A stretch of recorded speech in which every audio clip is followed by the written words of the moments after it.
Muy buenas tardes a todos. Bienvenidos a esta 41ª entrega de Lágrimas en la lluvia, el programa que aspira a marcar la diferencia en complicidad con un público diferente.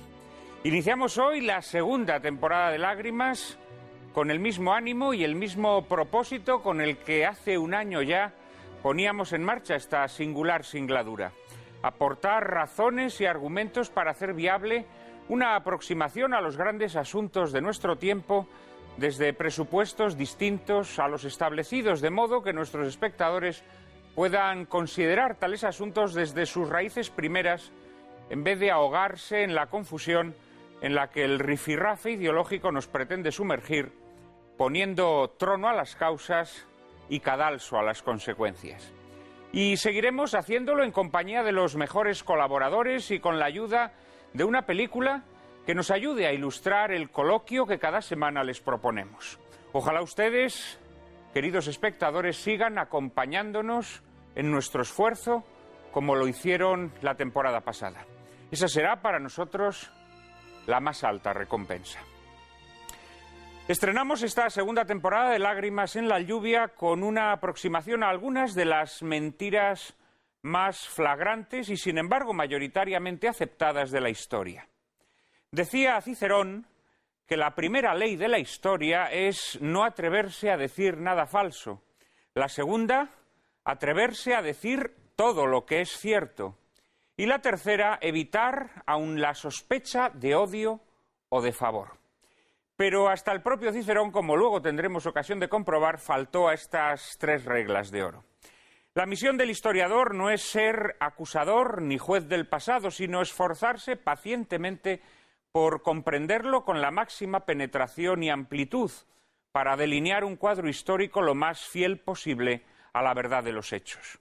Para ello debe aplicar escrupulosamente a sus investigaciones todos los instrumentos disponibles de la metodología histórica, pero también una ética científica que esté presidida por el amor insobornable a la verdad.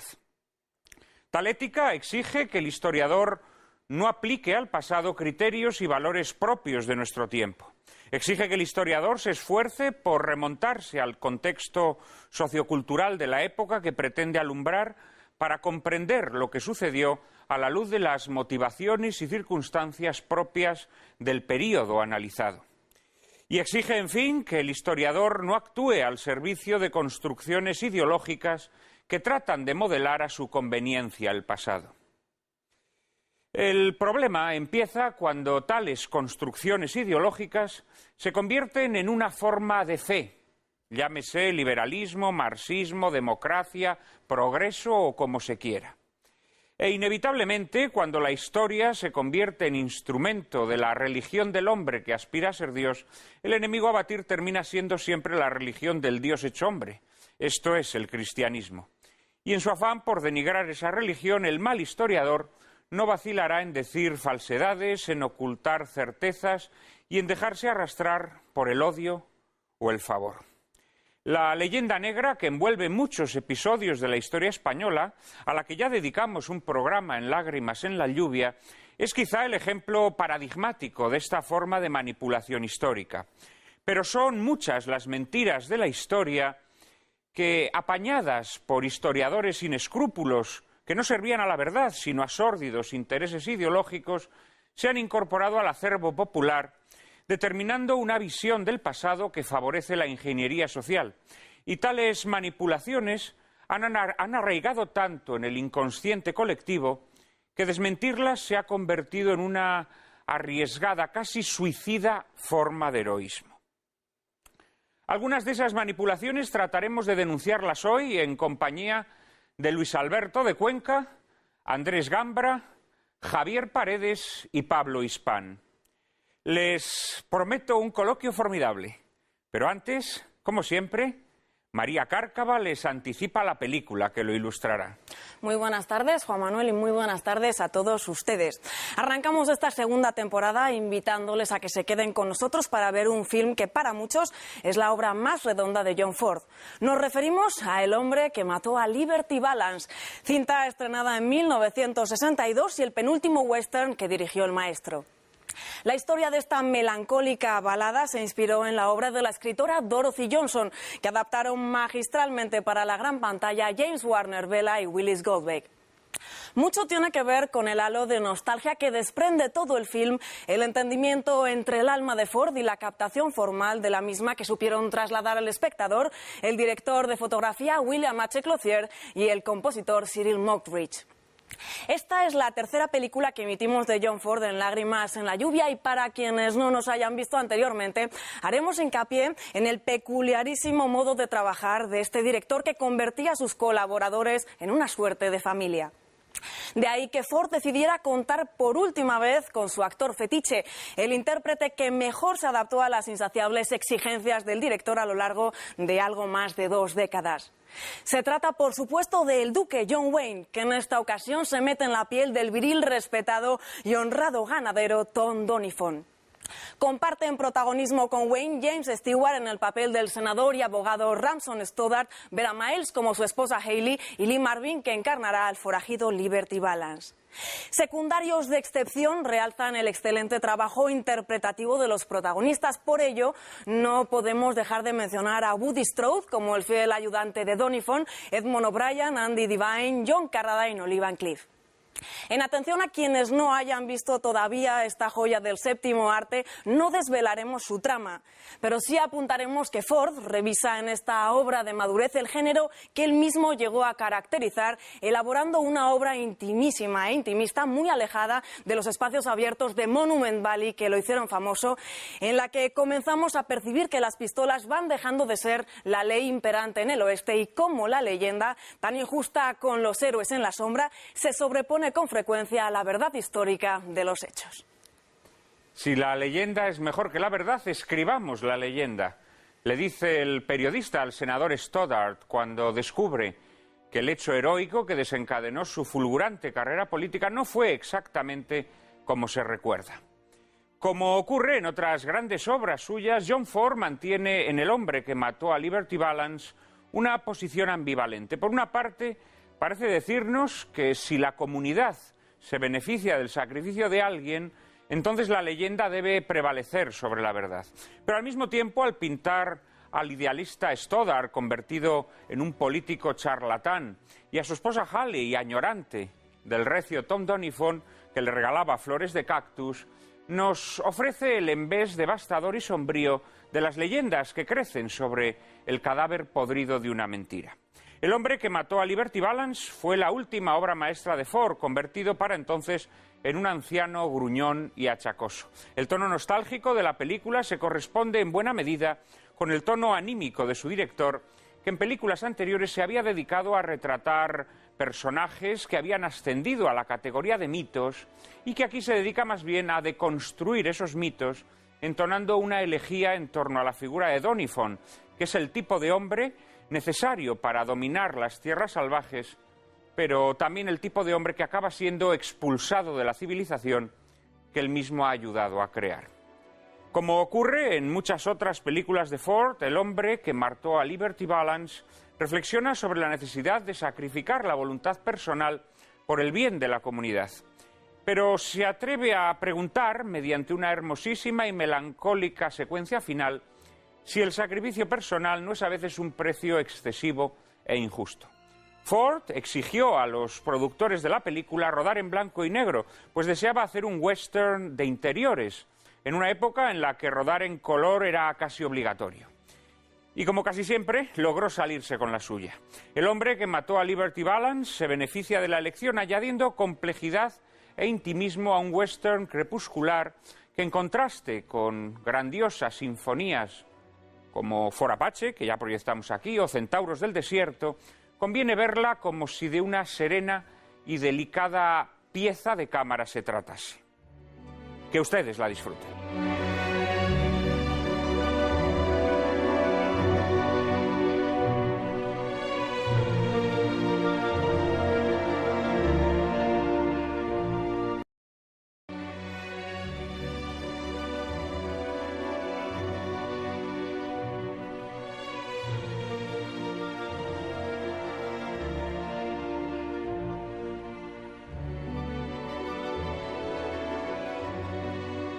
La carrera política del senador Stoddart nunca hubiese sido la misma sin la ayuda secreta del recio Tom Doniphan.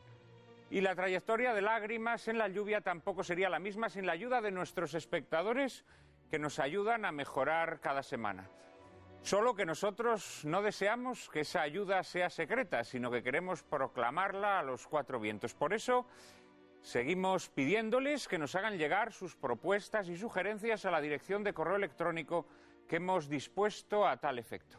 Hemos recibido muchos mensajes durante este mes de agosto, Cárcava. Nuestros espectadores, la verdad, Juan Manuel, es que no nos han dejado ni tan siquiera en vacaciones, no nos han abandonado. Hemos recibido correos como el de José Juncosa, a quien le gustaría que dedicásemos un programa a los crímenes y masacres del comunismo.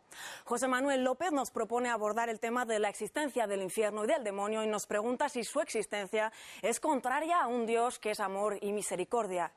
Por otro lado, Antoni Torras nos envía un correo repleto de sugerencias temáticas para ediciones venideras de Lágrimas en la lluvia, entre las que se encuentran temas tan apasionantes y diversos como el de los misioneros, para el que don Antoni sugiere la emisión de Historia de una monja, el de las nuevas tecnologías como aliadas o enemigas del hombre, y nos invita a desvelar la falacia histórica en que se basan los nacionalismos catalán y vasco. Por otro lado, Amparo Martínez Blanco nos sugiere que dediquemos un programa a la transición. Como ves, Juan Manuel, nuestros amigos con mentes preclaras han cantado bingo, porque creo yo que sus propuestas van a ser escuchadas. En fin, con energías renovadas esperamos recibir en tropel sus opiniones y sugerencias a la siguiente dirección de correo electrónico: lágrimas@intereconomia.tv. Repetimos, lágrimas@intereconomia.tv. Ahí estaremos, María Cárcava y yo mismo, siempre dispuestos a recolectar todas esas sugerencias y hacerlas realidad. Muchos de los temas que ustedes nos han propuesto durante este mes de agosto, estamos trabajando en ellos y les aseguro que en las próximas semanas o meses iremos dando salida a muchas de estas peticiones. Ya el programa de nuestra próxima semana trataremos de cumplir con la petición de uno de nuestros espectadores, como luego tendrán ocasión de descubrir. Pero no se corten, por favor, y propónganos asuntos para esta segunda temporada de Lágrimas en la lluvia, que empezamos hoy con renovados bríos, como decíamos, con la misma ilusión, la ilusión intacta, María Cárcava y yo mismo, cada vez más unidos en este programa y en la vida. Estamos dispuestos a dejar lo mejor de nosotros mismos aquí.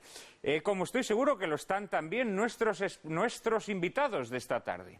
De nuevo contamos con un cuarteto de ases para denunciar algunas de las mentiras más significativas de la historia. Paso a presentárselos. Está con nosotros un veterano ya en este programa, Luis Alberto de Cuenca. Ha sido director de la Biblioteca Nacional y secretario de Estado de Cultura. Miembro de número de la Real Academia de la Historia. Ha obtenido el Premio Nacional de Traducción y el Premio de la Crítica. Considerado uno de los mayores poetas de su generación.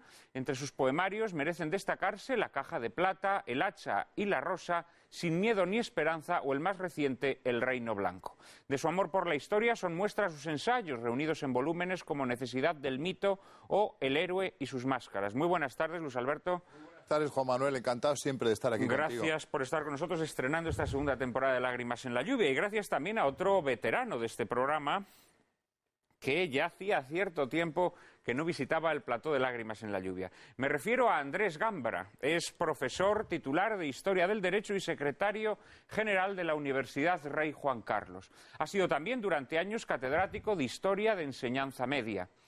Especialista en historia medieval, es autor del imprescindible estudio Alfonso VI, Cancillería, Curia e Imperio, así como de algunos estudios más generales sobre historia de España o historia del arte. Muy buenas tardes, Andrés. Muchísimas gracias. Juan Manuel y María, muchas gracias por invitarme a este programa una vez más. Por regresar a Lágrimas. Muchísimas gracias. Está con nosotros también otro historiador muy querido de este programa, uno de nuestros historiadores de cabecera, Javier Paredes. Es catedrático de Historia Contemporánea en la Universidad de Alcalá, director de la Historia Contemporánea de España y de la Historia Contemporánea Universal, publicadas por la editorial Ariel. En la actualidad dirige la editorial Homo Legens. Compagina su tarea universitaria con colaboraciones en medios de comunicación, entre los que cabe destacar Radio Intereconomía y el semanario Alba. Una de sus primeras obras, que luego tendremos ocasión de comentar, es esta que tengo entre mis manos. Pascual Madoz, Libertad y Progreso en la monarquía isabelina, que si no me equivoco es una adaptación de tu tesis de doctorado. Muchas gracias. Muchas gracias por estar aquí. A este programa del que cada vez tengo más y mejores noticias. Bueno, ojalá sean buenos augurios. En los veraneos uno sale de Madrid y resulta que se le ve a usted en muchos sitios. Bueno, oye, nos preciamos de tener unos seguidores, no sé si muy numerosos, pero desde luego muy fieles y comprometidos con el programa. Muchísimas gracias por estar aquí, Javier. Y por último, está con nosotros también alguien a quien ustedes recordarán de aquel estupendo programa, bueno, sobre todo estupendo en lo que a sus intervenciones se refiere, que dedicamos a los católicos y el nazismo. Me refiero a Pablo Hispán. Es doctor de Historia por la Universidad de Navarra y ha trabajado en el Departamento de Políticas Económicas y Sociales de Naciones Unidas en Nueva York. En la actualidad es profesor de Relaciones Internacionales en la Universidad CEU San Pablo. Autor de La política en el régimen de Franco entre 1957 y 1969, su actual investigación está centrada en el papel de los católicos durante la Segunda Guerra Mundial. Muy buenas tardes, querido Pablo. Muy buenas noches, Juan Manuel. Muchas gracias por estar aquí. Bueno, yo creo que esta maravillosa película de John Ford que hemos visto pues merece un mínimo comentario, sobre todo porque bueno, propone reflexiones interesantes para los asuntos que a continuación vamos a pasar a estudiar. Luis Alberto, ¿qué te parece El hombre que mató a Liberty Balance? Pues me parece una de las 10 o 15 mejores películas de todos los tiempos. Eso ya vaya ¿sí? Hasta ese extremo. De por sí y de base, ¿no? Me parece una película extraordinaria. Quizá sea, junto con Ford Apache, mi película de Ford favorita. Digamos que yo prefiero todavía a Hawks que a Ford, un poquito más, porque el manierismo me gusta algo más que el clasicismo puro, pero realmente Ford es el cine, ¿eh? El lenguaje cinematográfico nace con Griffith, se desarrolla con Ford, y realmente es con Ford como adquiere ya su plenitud de discurso. Y aquí en El hombre que mató a Liberty Balance, que tú has comentado muy bien, Juan Manuel, que él quiso hacerla en blanco y negro, yo creo que aquí está explicitado todo ese mundo interior de Ford, toda esa robustez moral que ofrece su pensamiento. Y la verdad es que el personaje de Tom Doniphan me parece uno de los personajes más formidables, que en el fondo siempre hace el mismo personaje, John Wayne, pero aquí yo creo que está quinta esenciado, ¿no? Entonces, si tuviera que elegir entre 4 o 5 personajes más importantes de la historia del cine, yo elegiría uno de ellos sin dudar a Tom Doniphan, John Wayne. Tienes razón que John Wayne de alguna manera casi siempre hacía el mismo papel en las películas de John Ford. Hombre, de forma muy evidente, el Ethan de Centauros del Desierto y este Doniphan de El hombre que mató a Liberty Balance son personajes muy similares, y ambos personajes que en un momento dado pues se quedan fuera de la historia, ¿no? Como que después de haber contribuido con su sacrificio al bien de quienes le rodean, pues son apartados, ¿no? Pero es muy interesante también, nuestros espectadores recordarán Ford Apache, la mencionaba Luis Alberto de Cuenca, la emitimos aquí, creo que fue en el mes de mayo o junio, ¿no es así, Sí, María? de acuerdo. Y en Ford Apache hay un desenlace muy similar a este. En ese caso es John Ford quien, tras la muerte de Henry Fonda, oculta los vicios de Henry Fonda, digámoslo así, las lacras morales de Henry Fonda, en bien del ejército. Claro. Aquí vemos cómo la verdad también es ocultada por bien de esa leyenda que ha encumbrado al senador Stoddard. Mucho más amargo. La ocultación de la verdad en esta película para Ford le resulta más desagradable. Sí, es más desagradable sin duda alguna. Que en Ford Apache. Es más desagradable.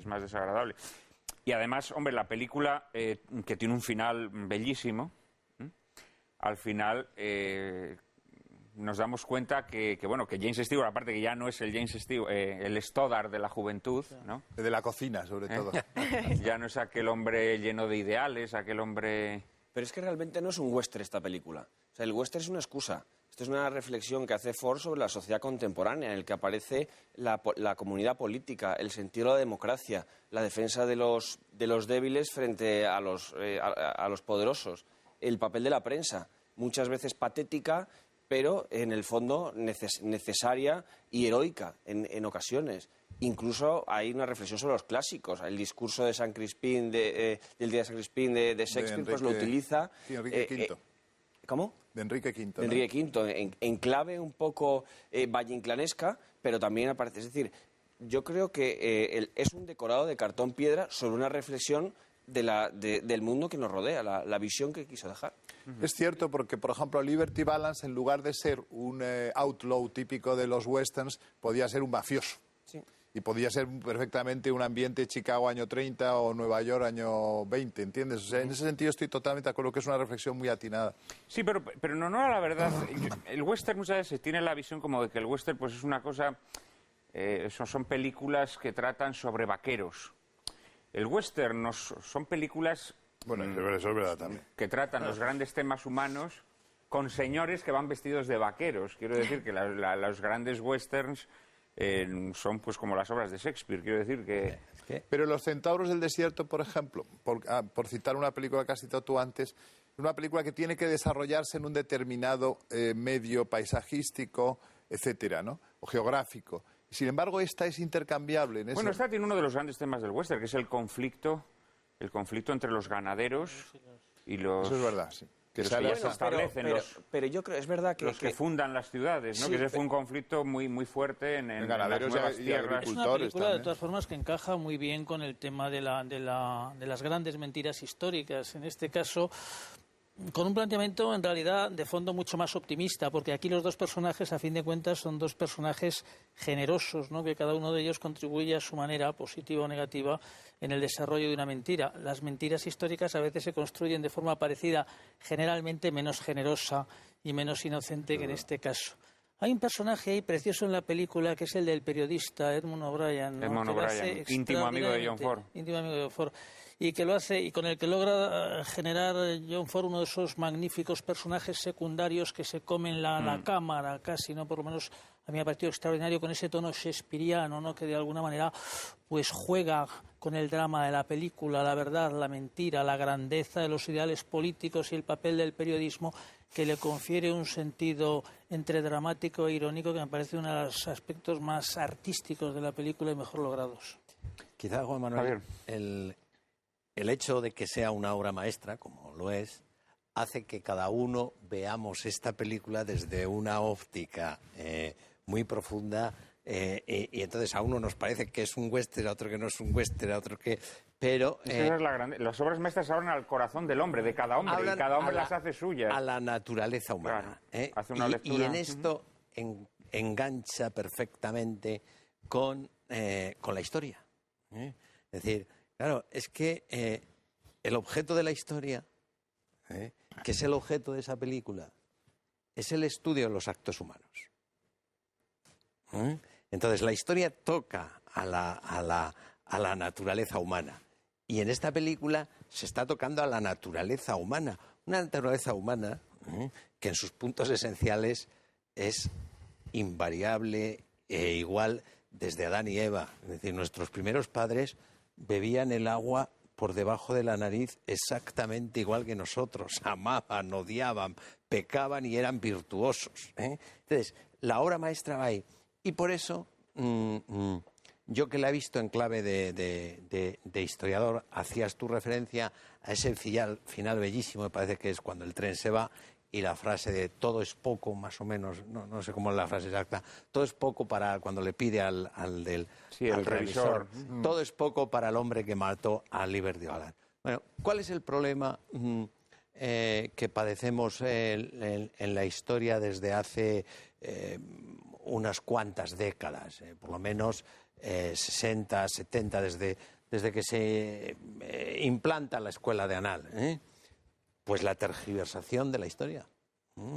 Es decir, entonces, conviene decir cosas tan elementales para aclararnos y quedan de manifiesto en esta película, en el todo es poco. Pero claro, cuando se manipula la historia, el totalitarismo es inevitable.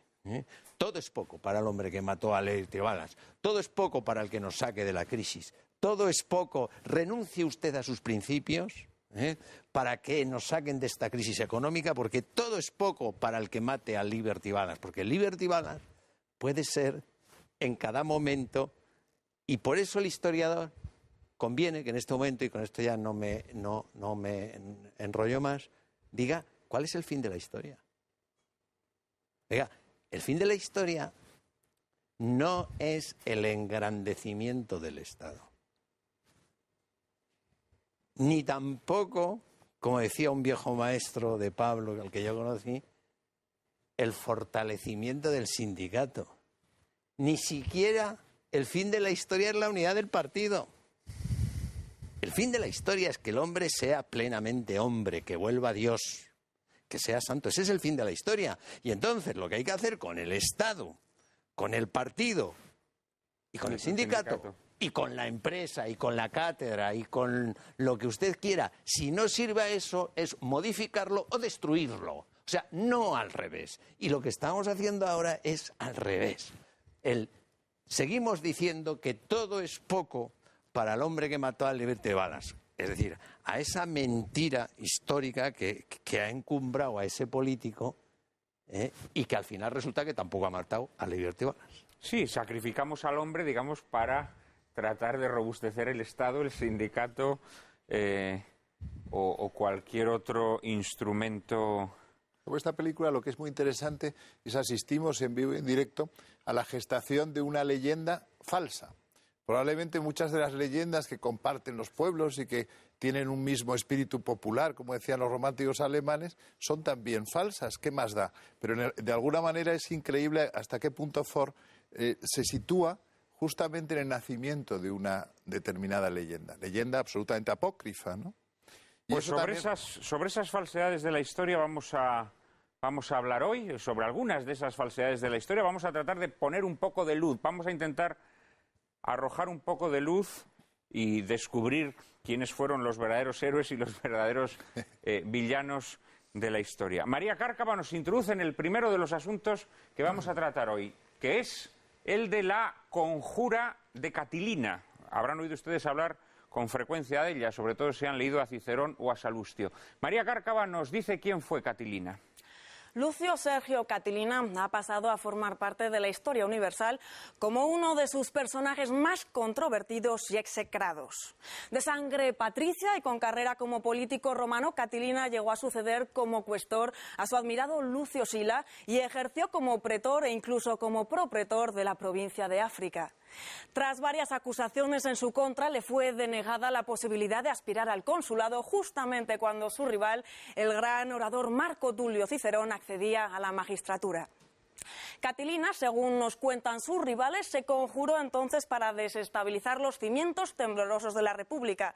Pero la conjura fue denunciada por Cicerón en aquel célebre discurso que comienza así: ¿hasta cuándo, Catilina, vas a abusar de nuestra paciencia? Posteriormente, y en un segundo discurso, Cicerón presentaría pruebas de la conspiración de Catilina de tal modo que tanto él como sus partidarios fueron declarados enemigos y condenados a muerte. En el año 62 a.C., los conjurados con Catilina a la cabeza morían presentando batalla en las llanuras de Pistoia, en la región de Umbria. Curiosamente, sus mayores acusadores, Cicerón y Cayo Salustio Crispo, se han erigido a lo largo del tiempo como las fuentes de información más consultadas al respecto. Nosotros ahora preguntamos a Luis Alberto de Cuenca, ¿quién era realmente Catilina? ¿Un tirano sin escrúpulos, empujado por una ansia de poder ilimitada, o más bien un revolucionario que pretendía cambiar un sistema de gobierno que le parecía corrupto? Luis Alberto. Luis Alberto, tú tienes la palabra. Es siempre complicado todo esto porque de repente hablar de las mentiras históricas supone que vamos aquí a dictaminar acerca de cuál es la verdad. La verdad se complace en ocultarse, decía Heráclito. Es muy complicado llegar a saber quién fue Catilina, ¿no? Porque, claro, entre otras cosas, las fuentes que tenemos son muy adversas a él. Pero también se puede escarbar en la política de su momento y llegar a la conclusión de que Catilina no era ni mucho menos el monstruo que pretendía Salustio que fue, que además tiene una descripción de él terrible, que poco más o menos casi sacrificaba a niños, o sin casi, y el destructor de la República que promovía a Cicerón en sus catilinarias. No fue ninguna de esas cosas. Fue en su juventud un partidario ferviente de Sila, que como sabemos fue el vencedor de una pugna que enfrentó al partido aristocrático y al democrático, ganando en esa pugna el aristocrático y produciendo a partir de la victoria una serie de medidas muy severas contra sus adversarios políticos, las famosas proscripciones silanas, que consistieron en prácticamente requisar las fortunas de cuantos se oponían a ellos y repartirlas entre sus partidarios. Probablemente Catilina estuvo entre los beneficiados de esas proscripciones silanas, pero evidentemente el hombre evoluciona y Catilina también.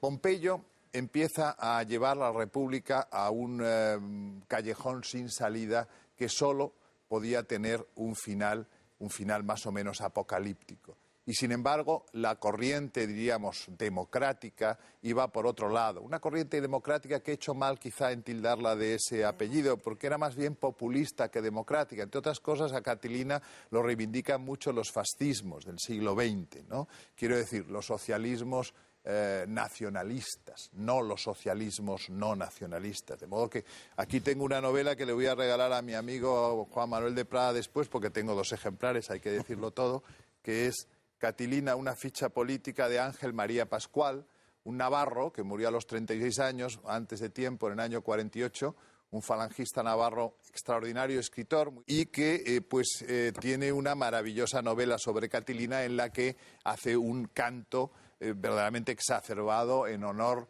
del prócer Catilina, al que asocia siempre con una idea de revolución, pero una idea de revolución mussoliniana, diríamos, en cierto modo. Yo no te puedo regalar el libro que tengo entre mis manos, porque solamente tengo un ejemplar. No, pero vas a conseguirme otro, Pero ¿no? es un libro muy recomendable. Es un libro de un escritor argentino, Ernesto Palacio.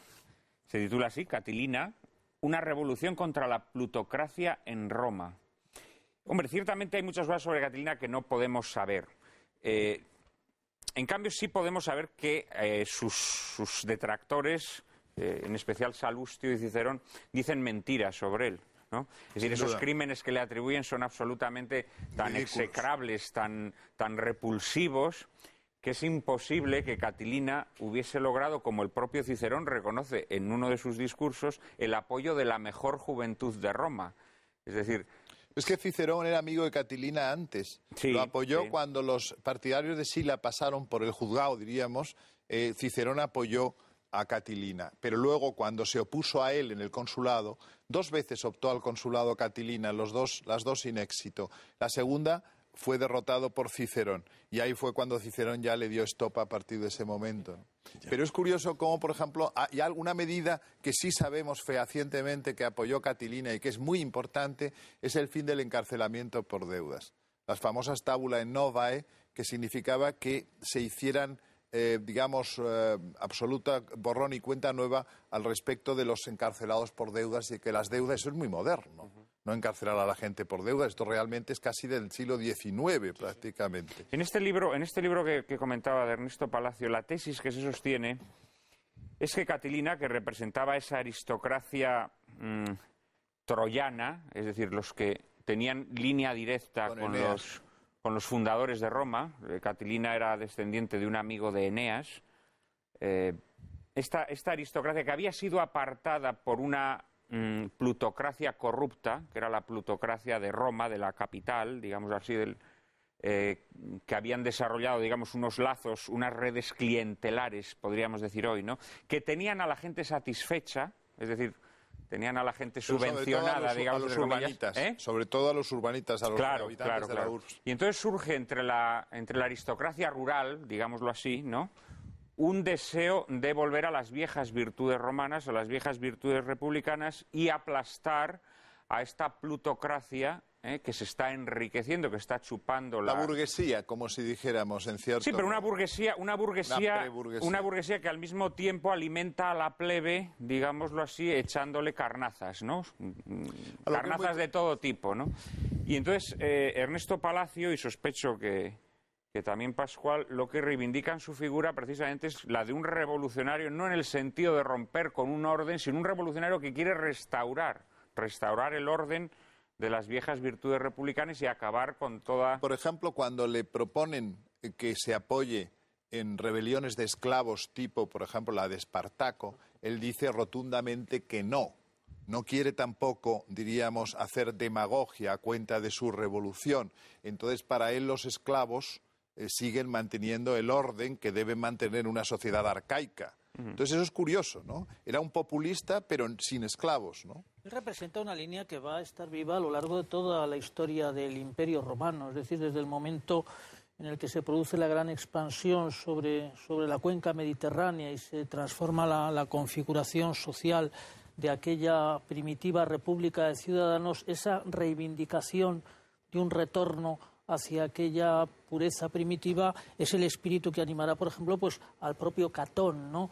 Es decir, Catón, esta negativa a los catones. Prácticamente contemporáneo, uno de ellos, exacto. O por ejemplo a Lucano. A Lucano, después, y que llegará luego a Séneca, y que llegará luego también a la política, por lo menos a las reclamaciones, a veces muchas de ellas idealistas y manipuladoras de los emperadores romanos posteriores. Es decir, en realidad hasta el final del imperio, esa línea interpretativa o reivindicativa, más o menos ilusoria ya a medida que pasa el tiempo, de una Arcadia perdida, donde las virtudes del ciudadano eran verdaderamente la médula del ejército, ¿no? y del sentido patriótico, pues es algo que va a estar vivo y que forma parte de una pugna que se desarrolla en aquellos momentos. Es decir, aquellos que querían y quienes no querían la expansión militar y económica del imperio, porque entendían precisamente que con ello iba a producirse una mutación a la larga pues funesta para las virtudes y el carácter primitivo de la República. Pablo. La crisis de Catilina da la sensación de que es una de las muchas crisis que aquejaron el final de la República. Claro. Es decir, lo que yo creo que hace curioso y significativo el personaje de Catilina es que son sus enemigos quienes escriben la historia. Entonces, es el al drama. contrario que con César. Exactamente. Es el drama de quién escribe la historia. O sea, si es uno mismo o sus amigos o su entorno quien lo hace o son los enemigos. Es decir, es que... Sabes que en el caso de César, por ejemplo, que era amigo de Catilina y que, como comentábamos fuera de estuvo micrófono, a punto de... con Juan Manuel estuvo a punto de participar en la conspiración, pero luego no era la ocasión adecuada, entonces César era listo y por ahí pues entró en la puerta grande de la historia. Pero lo curioso es que, por ejemplo, César no solo no escribieron su historia a sus enemigos, como por ejemplo Cicerón, a quien él manda matar, Marco Antonio, al morir César, lo manda matar, pero es curioso cómo César mismo es el que escribe su propia historia. Imagínate cómo queda él, si además habla en tercera persona y todo, ¿no? Y dijo César, y claro, queda bárbaro siempre. Casi también como Churchill. Como Churchill, claro. Sí, como Churchill también. O de Gaulle. O de Gaulle. No fue solo esto el personaje al que le ocurrió, sino a muchos en el mundo romano esa circunstancia, es decir, que se ha heredado de ellos una imagen muy sombría. Es el caso, por ejemplo, de los propios cartagineses.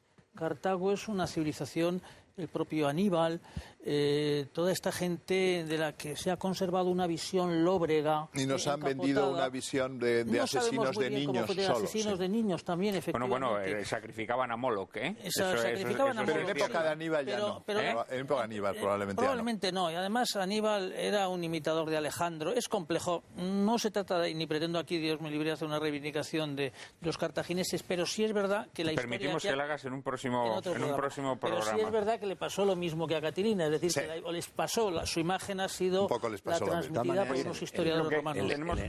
Incluso a Nerón. El enorme favor que Cicerón le hace a Catilina es haber dicho, como habéis comentado aquí, algunas mentiras.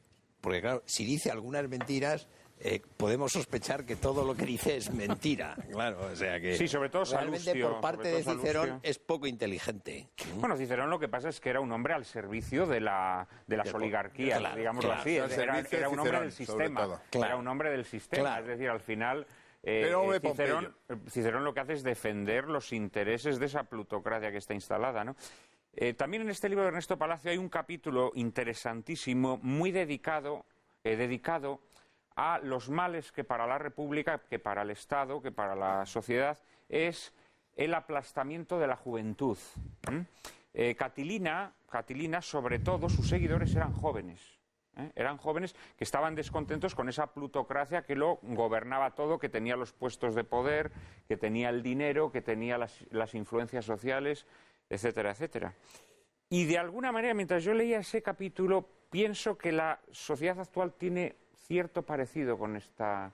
Es decir, la sociedad actual es muy curioso porque exalta a la juventud, la exalta de forma, digámoslo así, ornamental, pero luego la dura realidad es que las generaciones jóvenes no tienen acceso ni a las instancias de poder, ni a las instancias de influencia social, ni a los círculos culturales verdaderamente influyentes, y eso genera desasosiego, indignación, como estamos viendo, aunque luego toda esa indignación naturalmente se manipule desde otro punto. La manipulan los populistas, el partido populista, digámoslo así, ¿no? Contra el que también Catilina se alzaba, porque veía que de alguna manera los intereses de esa oligarquía o de esa plutocracia, en el fondo, de forma extraña pero subterráneamente conectada, eran también los intereses del populismo. Y eso lo estamos viendo hoy, ¿no? Hay páginas en este libro demoledoras que parece que están hablando de la España de principios del siglo XXI. Estoy pensando que a lo mejor el propio Ángel María Pascual pudo conocer la primera edición de ese libro. Sí, porque este libro es del año 35. No lo cita en bibliografía, pero lo pudo conocer. Pudiera ser, pudiera ser. En fin, dejamos aquí a Catilina y después de la publicidad hablaremos de un tema que seguro que les interesará a todos nuestros espectadores, la Inquisición española.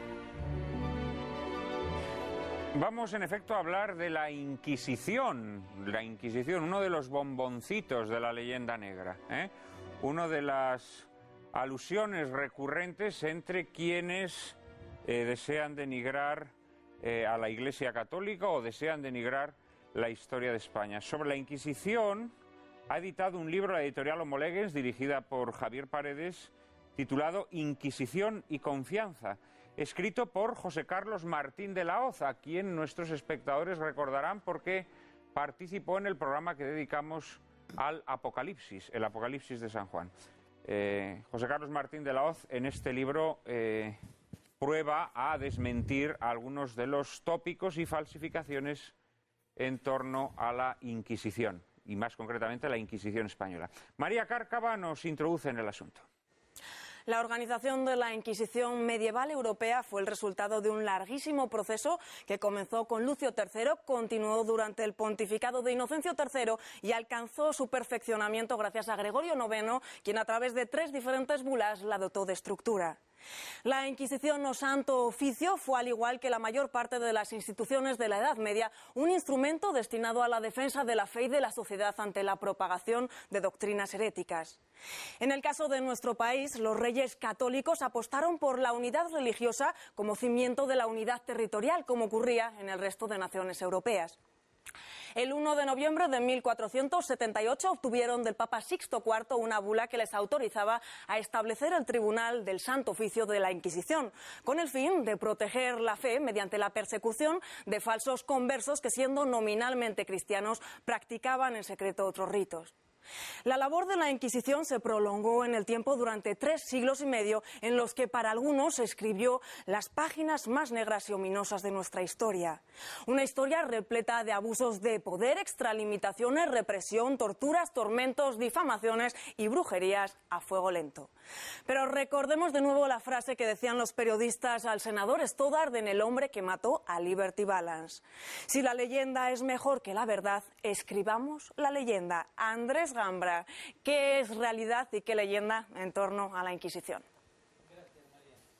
Efectivamente, la Inquisición española es una de las piezas clave de la llamada leyenda negra antiespañola, que constituye efectivamente en su conjunto una de las estructuras históricas de mentira más importantes que hayan existido en la historia de la historia o de la historiografía.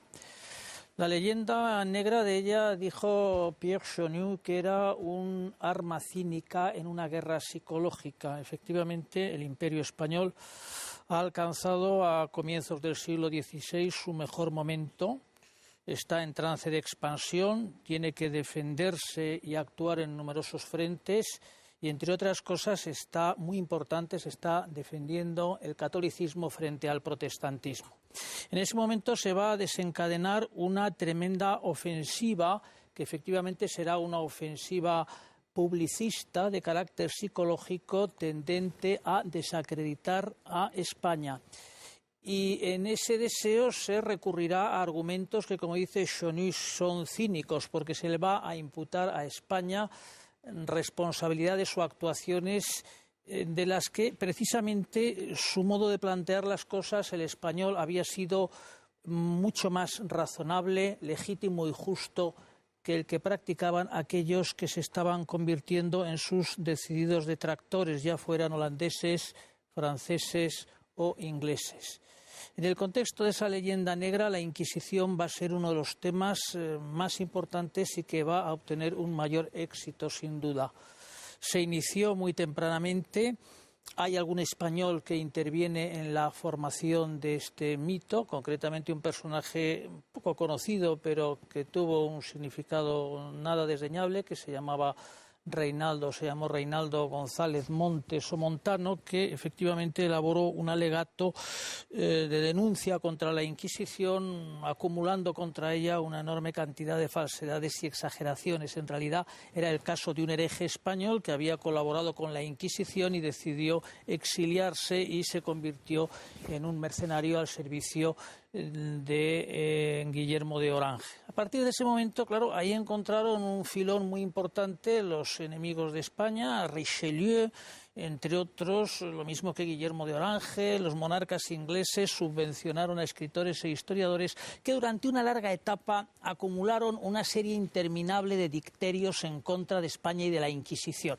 La Inquisición habría destruido, pues no sé, a casi todos los creyentes, si nos descuidamos, honrados que hubiera en España, y había hecho tabla rasa de la cultura española, transformándola en un montón de cenizas. Se trata de una fase en la que la leyenda negra se mueve por cauces absolutamente ahistóricos. No tienes ni siquiera una pretensión objetiva o metódica de historicidad, sino que es simplemente una acumulación de dicterios y no mucho más. Bueno, lo que pasa que, por ejemplo, es Guillermo de Orange, ¿no?, que promueve la edición de opúsculos, como de la panfletos, América de libelos. o el libro famoso aquel con todas las torturas, que es uno de los Claro, y ahí se publican una serie de grabados, por ejemplo, que eso ya ha pasado a formar parte del imaginario colectivo, ¿no? Del imaginario, efectivamente. Hay una serie de grabados publicados en Francia sobre ese tema que van a tener un gran éxito. Esta tendencia difamatoria pura y simple culmina tal vez en Voltaire. Voltaire, en su consideración sobre las costumbres y el espíritu de las naciones, pues dedica una serie de páginas muy bien escritas, como es lo propio de Voltaire, inteligentes, en la que hace un retrato verdaderamente devastador de la Inquisición española, y con un objetivo muy claro que él explicita su aversión a la Iglesia Católica. Es decir, fue el catolicismo, la Iglesia Católica, la que puso la crueldad en este proceso, no tanto las instituciones de gobierno, porque la Inquisición es una institución en la que actúan conjuntamente las autoridades civiles y las autoridades eclesiásticas, y no es legítimo pretender, como a veces se ha hecho, por ejemplo lo hizo Joseph de Maistre, me acuerdo, en un escrito interesante, que son unas cartas que dirigía a un gentilhombre ruso, se titulaba así, sobre la Inquisición española, en la que le echa culpa a las autoridades civiles y dice que lo que la Inquisición tuvo de crueldad es imputable a las autoridades al gobierno español. Un escritor católico le interesaba, diríamos, venía la responsabilidad. Venía a afirmar, en cambio, que lo que tuvo de misericordia y piedad, en cambio, fue obra de la Iglesia. Y eso no es verdad, porque fue las instituciones o el componente eclesiástico, la Suprema, que era una institución con un componente eclesiástico muy importante, fue el que dio la pauta general en este proceso.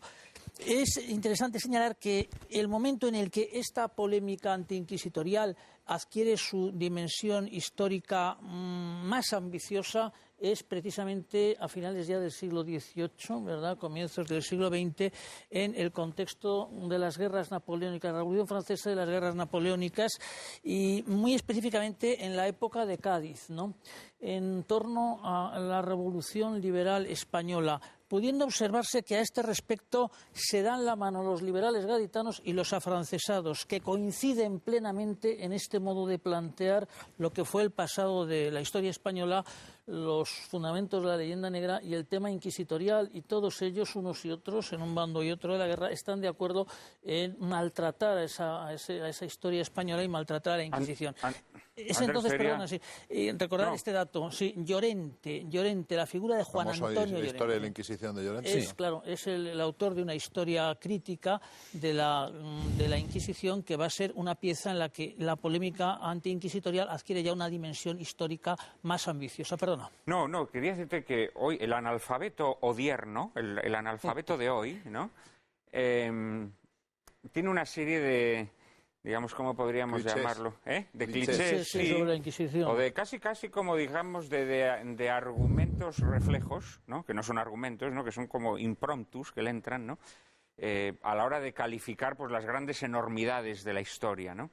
Y una de esas grandes enormidades siempre es la Inquisición española, ¿no? Además, la española, analfabeto, curiosamente, es la que mató menos. Lo decíamos antes fuera de micrófono. Pero claro, es que los tribunales de la Inquisición española eran uno de los tribunales más garantistas de la época. La historiografía posterior, que es a lo que iba, es decir, la historiografía ya reciente, superando esa fase de leyendas o las primeras elaboraciones históricas, ha puesto de relieve exactamente lo contrario de lo que esas leyenda o ese mito de la Inquisición venía a narrar. En un doble sentido. Primero, se ha puesto de relieve con gran acopio de datos, e incluso lo han hecho historiadores nada simpatizantes de España, el hecho de que el Tribunal de la Inquisición era un tribunal que funcionó con unas normas, con unos criterios de juicio, con unos principios de garantía judicial de enorme seriedad. Henry Kamen, por ejemplo. Kamen, por ejemplo, Henningsen, Tarsicio de Azcona, en fin, hay una playa de historiadores. El propio Brodel señala este hecho. El hecho de que la Inquisición española fue mucho más rigurosa en el mejor sentido de la palabra, es decir, el de rigor procesal y normativo en el modo de plantear esta cuestión, de forma y manera que los juzgados por ella o los encausados por la Inquisición gozaban de unas posibilidades de defensa judicial muy superiores a las que se daban en otros tribunales de la misma característica, sea católicos y protestantes, en el resto de Europa, donde de protección de sus bienes, mientras estaban incursos en el mundo protestante con las brujas, por ejemplo, fue mucho más severo. Hombre, Inglaterra, pensemos las persecuciones de Enrique VIII a los católicos, el tema de Isabel, de la reina Isabel. De la reina Isabel. Acordáis los demonios de Lodun, por ejemplo, o lo de Dies Irae de Dreyer en Dinamarca. Incluso ha habido verdaderas masacres en el mundo protestante más que en el mundo católico. La expulsión de propias sectas protestantes de países protestantes. Estados Unidos se forma a base de protestantes exiliados de países protestantes. Por ejemplo, lo que sorprende en el tratamiento de la Inquisición es la diferencia de tratamiento que la Inquisición tiene para unos y para otros. Concretamente, dentro de la Iglesia, el propio Juan Pablo II, reconociendo los hechos, pide perdón y reconoce las cosas que se han hecho mal y colorín colorado, ¿no? O sea, que no hay... Dice, bueno, pues sí, pues se hizo esto e indudablemente obligar a la gente por la fuerza a creer en Dios, pues no parece el método adecuado. Bueno, pues naturalmente hay que tener en cuenta el tiempo en que eso se produce, las formas, y dice, oiga, pero este no es el sistema, y se acabó. Y claro, por otro lado, sorprende, ¿cómo le llamabas tú? ¿Abecedetos? No, analfabetos.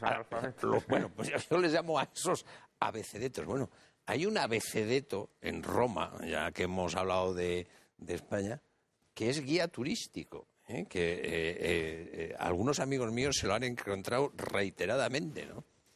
Que enseña a los turistas que van por Roma la plaza donde se ejecutó a Galileo. E incluso dice la ventana desde donde se asomaba... A Giordano Bruno.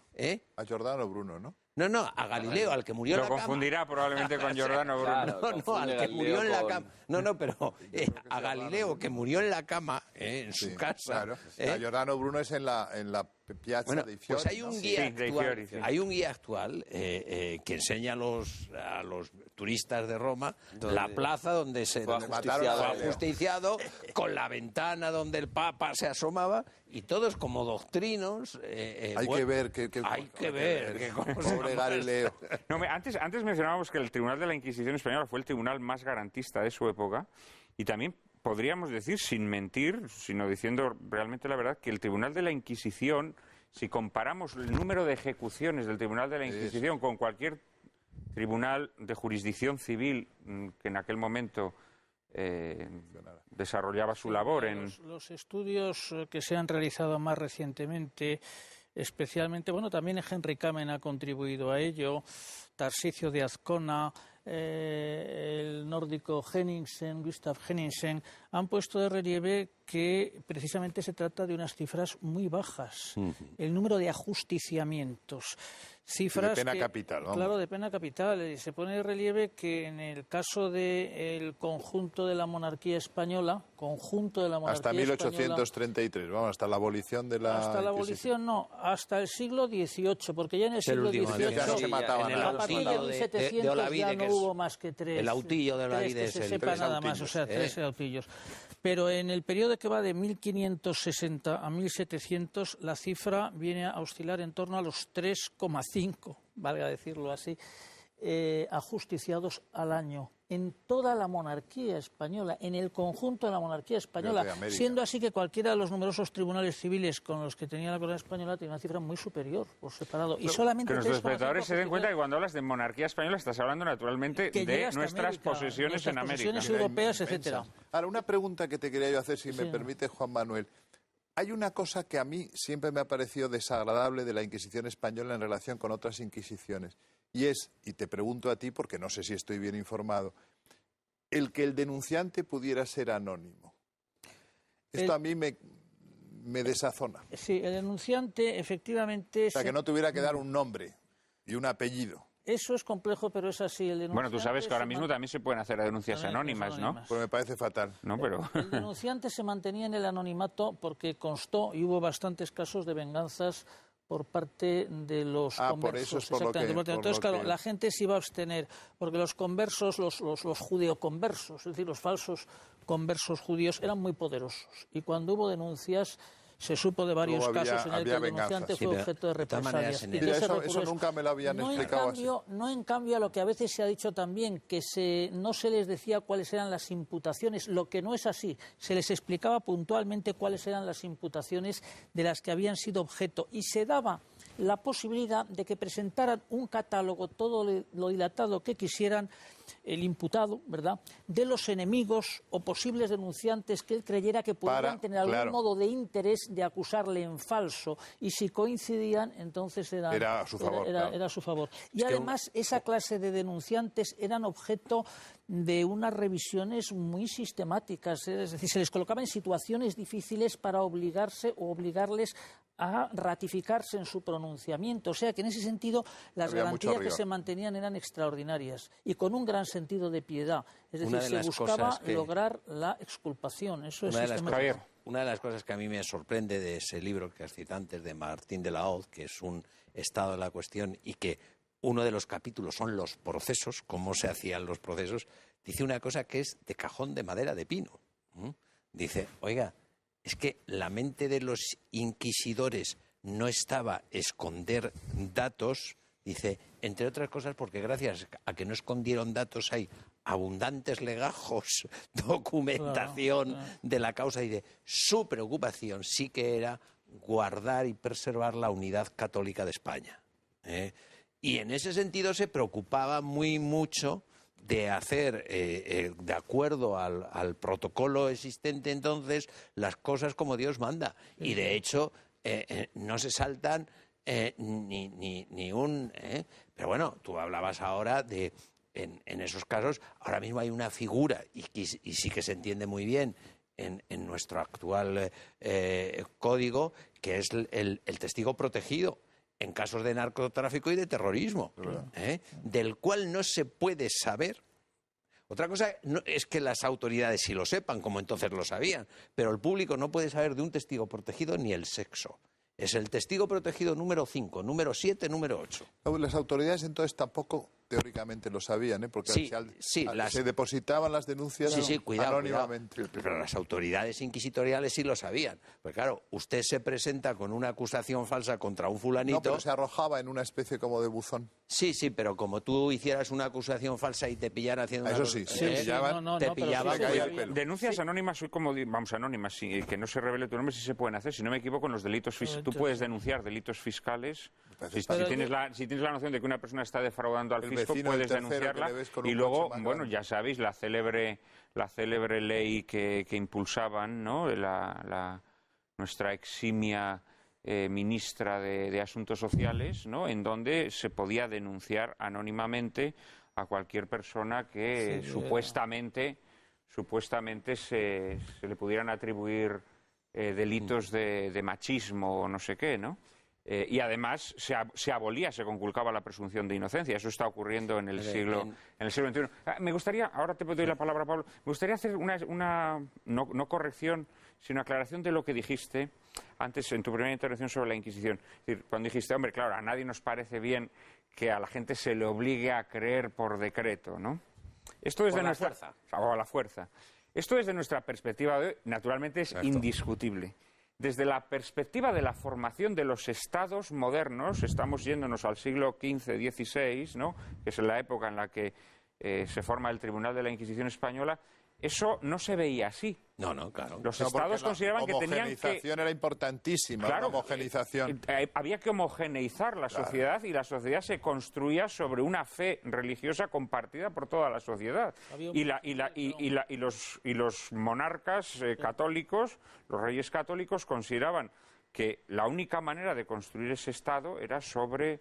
la unidad religiosa. Sobre la unidad religiosa. Y los protestantes hicieron lo mismo. Pero que no era una cosa de España, era una cosa de todas las naciones. Que se consagra en el Tratado de Westfalia con la fórmula cuius regio y ius relictis. Quería hablar Pablo antes, luego te doy la palabra, Javier.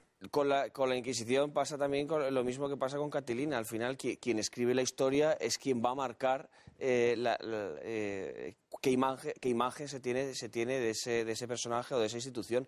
Si en un principio fueron, pues en un momento de guerra, no más que religiosa, guerra política, la independencia de los Países Bajos o luego la guerra de los 30 años, los Orange, etcétera.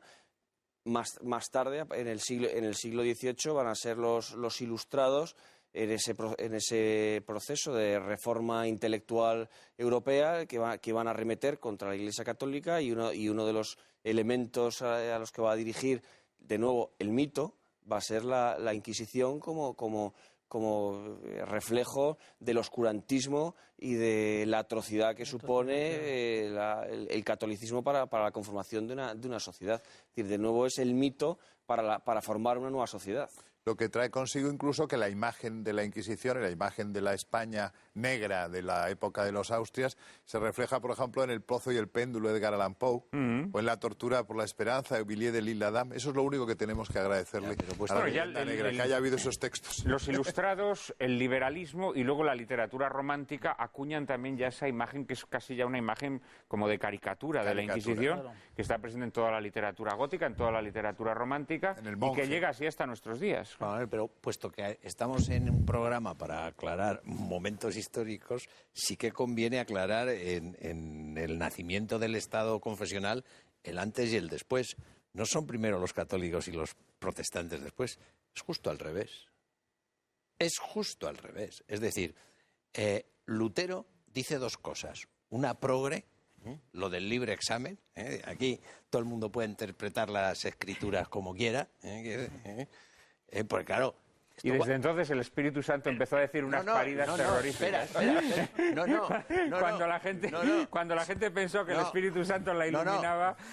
Y desde entonces los campesinos que lo oyen, los campesinos alemanes dicen, oye, vamos a ver. O sea que aquí en materia de religión no hay nadie que me diga a mí lo que yo tengo que hacer, ¿verdad? Pues mucho menos habrá nadie que me tenga a mí que decir qué es lo que tengo que hacer en materia política. Y se organiza la Revolución Campesina de 1525. Y ahora viene... La de Münster. Claro, y ahora viene la segunda cosa que dijo Lutero, que ya no era tan progre. claro, como Lutero necesita el apoyo de los príncipes alemanes para separarse de Roma, dice, un momento, el libre examen es patrimonio del príncipe. Y en cuanto a estos que se han sublevado, exterminarlos como a perros. Y entonces surge el Estado confesional. ¿Qué es lo que hacen los príncipes católicos? Hacer lo mismo, Hacer de papas, pero sin separarse de Roma. Y entonces se llega a Westfalia, que es el cuius regio, eius religio, es decir, según sea la religión del príncipe, así será los súbditos. Que tampoco es muy democrático, que digamos. ¿El Estado confesional? Sí, pero el inventor de esto es Lutero. No, Lutero, por supuesto. Bueno, de hecho todavía existe. De hecho, por todavía eso a Lutero existe le en gustaba países tanto a protestantes. Hitler. Bueno, el protestantismo es el inventor de la monarquía absoluta. Claro. Porque el cristianismo, o la cristiandad, lo que había dado era la monarquía católica, la monarquía de los reyes católicos, la monarquía de Carlos V, Felipe II, que nada tiene que ver con la monarquía absoluta, ¿no? Una excepción es Luis XIV, que siendo de país católico, sin embargo, gobernaba no, pero no, luego ese virus se introduce en los países católicos, naturalmente. Con el galicanismo. Pero eso es una invención de la Reforma protestante, ¿no? La monarquía que de absoluta. hecho todavía hoy en la Europa del siglo XXI existen estados confesionales. ¿Cuáles? Pues Noruega, Gran Bretaña. No sé si Suecia sigue siendo, ¿no? Pero a principios del siglo XXI lo seguía siendo. Es decir, países protestantes. Lamentablemente tenemos que dejar aquí nuestro tema de la Inquisición y vamos a pasar al tercero de nuestros temas. Vamos a avanzar unos cuantos siglos y nos vamos a sumergir en el asunto en el que Javier Paredes es perito. Bueno, lo es en todo, pero muy especialmente, puesto que dedicó su tesis doctoral al asunto. Nos referimos a la desamortización. María Cárcava nos introduce en otra de las grandes mentiras de la historia. Podríamos definir desamortización como una acción jurídica que hace posible la venta de bienes pertenecientes a manos muertas o entidades que no los pueden vender, como la Iglesia. Las desamortizaciones en España se iniciaron a propuesta de Godoy en el reinado de Carlos IV, durante el cual se procedió a expropiar bienes de los jesuitas, alcanzando su expresión más conocida durante el trienio liberal entre 1820 y 1823.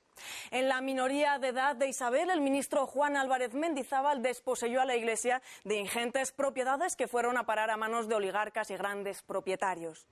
Posteriormente, el regente Baldomero Espartero en 1841 y sobre todo el ministro Pascual Madoz en 1855 promovieron nuevas desamortizaciones de bienes eclesiásticos y de propiedades comunales, contribuyendo al expolio de nuestro patrimonio cultural y al empobrecimiento de los pueblos y aldeas de España.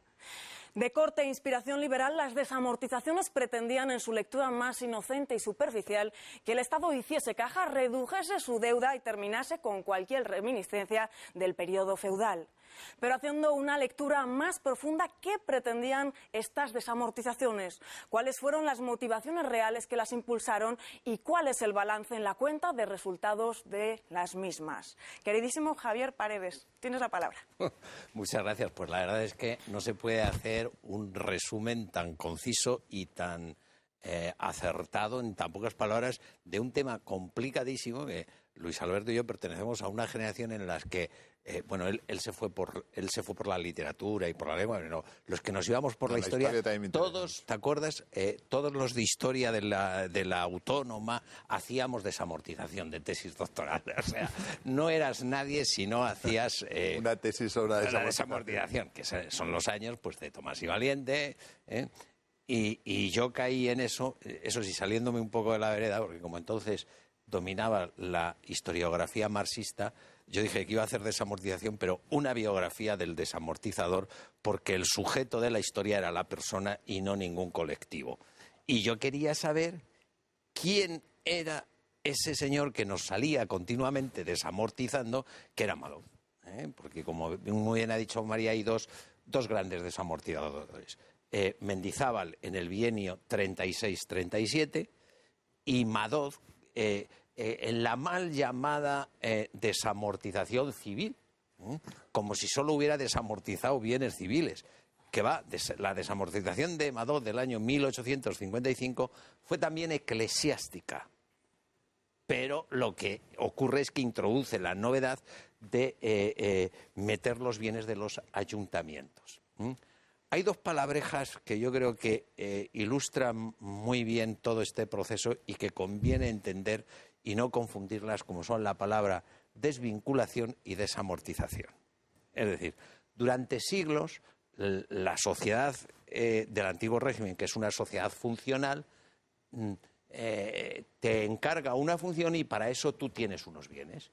Y por lo tanto, esos bienes tú no los puedes tocar, ni cambiar, ni vender. Son de manos muertas. Es decir, no se puede hacer nada más con ellos que transmitírselos a tu heredero, a tu sucesor en el monasterio, porque con esos bienes son con los que tiene que vivir ese título nobiliario y todos los dependientes de eso, ese convento, etcétera, etcétera. Bueno, la desvinculación consiste en romper ese lazo. Es decir, pues miren, señores, y eso es lo que se hace en el trienio liberal en 1820. Señores, a partir de ahora las tierras del señor conde se pueden cambiar, vender, todas. Pero no todas las tierras se desamortizan. Todas se desvinculan, pero no todas se desamortizan. Porque la desamortización lo que consiste es que el Estado se apropia, es decir, los desamortizadores, Madoz entendía, y así lo defendió en el Congreso, que el propietario de los bienes de la Iglesia era el Estado, y por lo tanto que los que la habían usurpado era la Iglesia. Una nacionalización. Exacto. Imitando lo que se había hecho en Francia con los bienes nacionales y los asignados. Y se sacan en pública subasta. Y además eso se reviste en un momento, no olvidemos que hay una guerra civil en España de 1833 a 1840, lo dicen claramente. Y luego una revolución en el 54 también. Sí, justo pero antes lo dicen de Madoz. claramente. Dice, oiga, es que si desamortizamos las tierras de la Iglesia y se las vendemos a los propietarios, vamos a hacer muchos adeptos de Isabel II. Bueno, yo me acuerdo, si me dejas solo un momento, entramos muchos en aquella época, los años 60, 70, a hacer desamortizaciones, porque claro, don Marcelino Menéndez y Pelayo dijo que la desamortización fue un inmenso latrocinio. Y claro, nosotros, guiados por nuestros profesores, que eran más rojos que los pimientos de Tudela, pues dijimos... Quería llevar en la contraria a don Marcelino. Eso es. ¿No es así? Eso es. Dice, si lo ha dicho don Marcelino... Hombre, no solamente los profesores que te dieron a ti clases, sino en los libros, en los manuales de texto que yo estudié de pequeño nos decían que la desamortización, que había sido un progreso extraordinario para España, bueno, que había enriquecido muchísimo a la sociedad española, y entonces etcétera, etcétera. Espero que desmientas estas... Entonces nos pusimos todos a ver esto. Claro, cuando llevábamos unos meses, los que de verdad estudiamos, dice, un inmenso latrocinio, fulanito, muchos inmensos latrocinios. Voy a contar uno. Pero lo vas a hacer, si no te importa, después de la publicidad.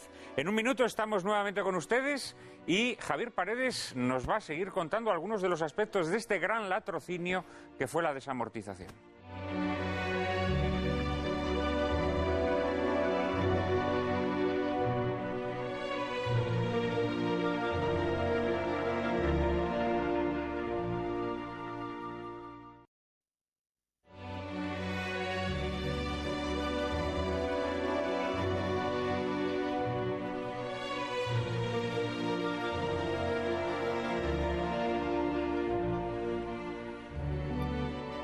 Estamos hablando de una de las grandes mentiras de la historia, la desamortización, que siempre se nos ha vendido como un culmen o una culminación en la historia del avance y del progreso de la historia española. Y Javier Paredes decía que nos iba a contar algunos de los algún aspecto curioso de este, definido así por Menéndez Pelayo, gran latrocinio. Bueno, pues los partidarios de la desamortización acusaban a las tierras de manos muertas del retraso de España.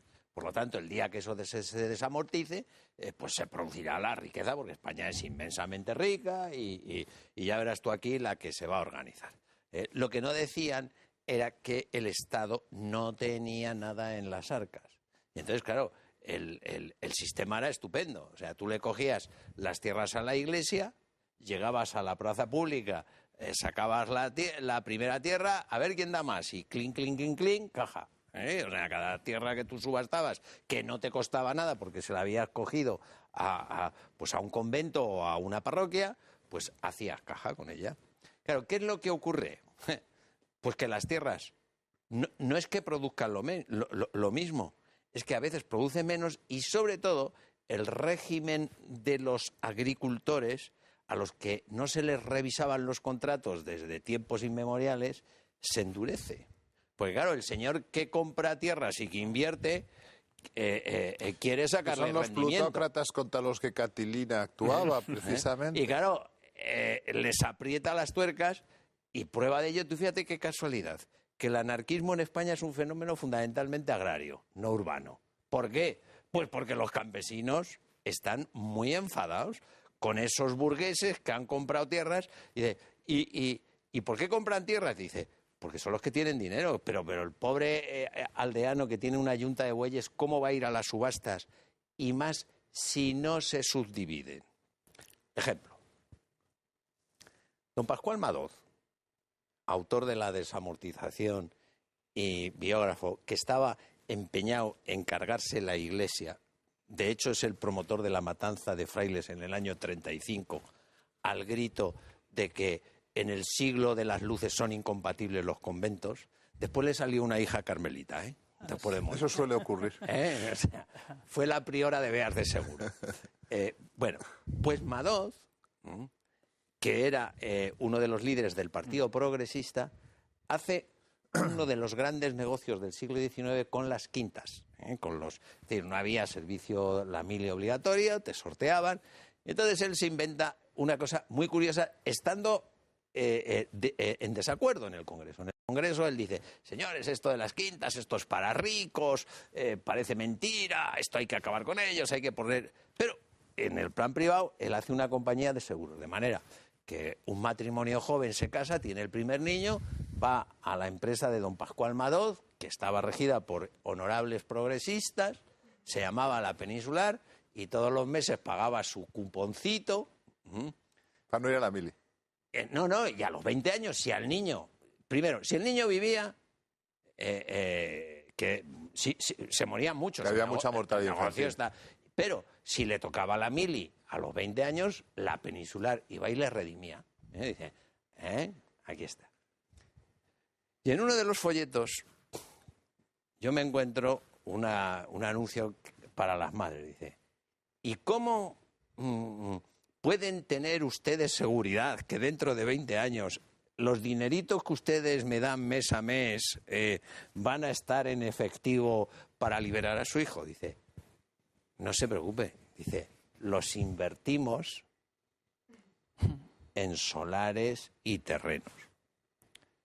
Bueno, y el historiador, que tiene la obligación de ir a todos, se va al archivo de protocolos y dice, oye, ¿y si los solares y los terrenos de la Peninsular proceden de solares y terrenos desamortizados?